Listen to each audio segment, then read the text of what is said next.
சிறிய சிங்கமும் வனத்தின் தூதுவும். ஒரு நாள் ஒரு அழகான பசுமை வனத்தில் ஒரு சிறிய சிங்கம் இருந்தது. அது மிகவும் வலிமையானதும் சுறுசுறுப்பானதும் இருந்தது. ஆனால் அது கொஞ்சம் அதிகமாக சத்தம் பேசி மற்ற விலங்குகளை கவலைப்படுத்தியது.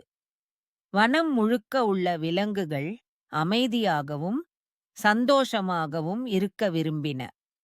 அப்போது வானத்தில் இருந்து ஒரு பெரிய மாய ஆந்தை வந்தது. அது வனத்தின் தூதுவர். அது நல்ல அறிவுகளைச் சொல்லும் மந்திர ஆந்தை.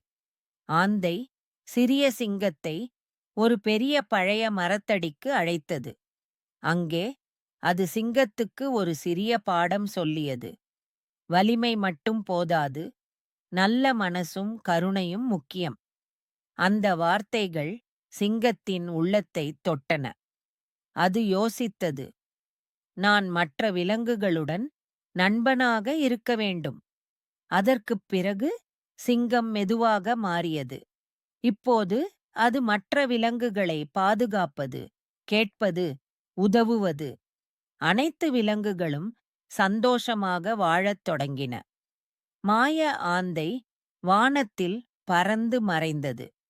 அது சிங்கத்தை பார்த்து மெதுவாக புன்னகைத்தது. நாமும் அப்படித்தான். நல்லவர்